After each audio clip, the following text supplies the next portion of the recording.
series of issues. Amid a storm caused by the U.S. envoy, Ambassador Ruben Brigady, presidential envoy Dr. Sydney Mufamadi says this matter of Lady R that's docked in the South African waters in the Western Cape was discussed by the two countries.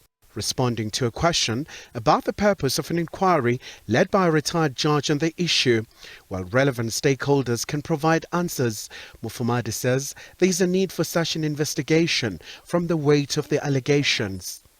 The president felt that he needs to understand this, get to the bottom of it.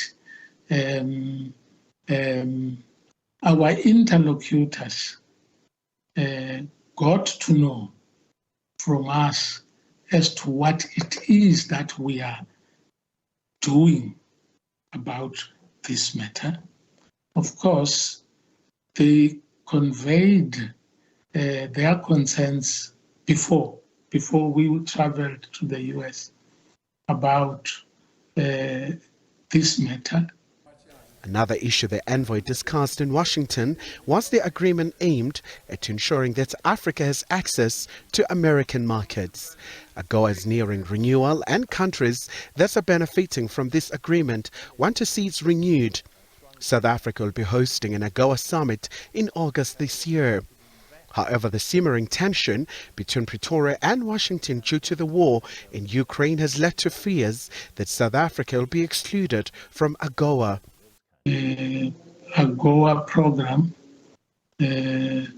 which is really about opportunities for African countries to access market opportunities for their products. That program is up for review. South Africa's Finance Minister Enoch Godongwana was also on hand to confirm the risk the tension between the two countries poses to trade and investment. We've done a calculation of some of the risk.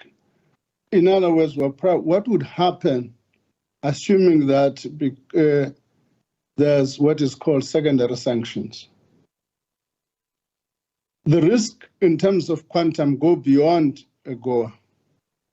There's a massive flows between ourselves and the USA, which I'm not at liberty to talk about now. Even the Reserve Bank had done some quantification, which is in numbers. So there are quite a number of. It would have massive impact on our financial flows if that were to happen.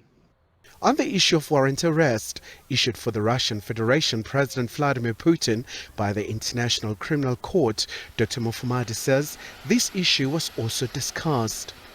The Director General of the Department of International Relations and Cooperation says South Africa is still looking into this matter.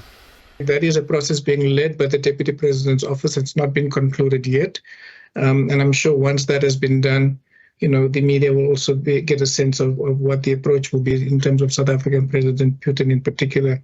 But, just to underscore the fact that it did arise in a way that gave rise to a very good discussion, an agreement, ironically, after many years of trying to get that there needs to be a fair and equal implementation of international law. Dr. Mufamadi says they'll continue to engage other countries in trying to find a solution to end the war in Ukraine. We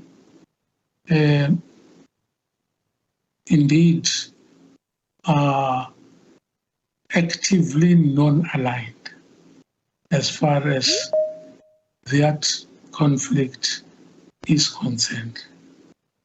To say we are actively non-aligned does not mean that we don't have a view about wars generally.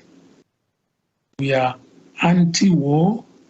South Africa will be attending the G20 meeting in India in September.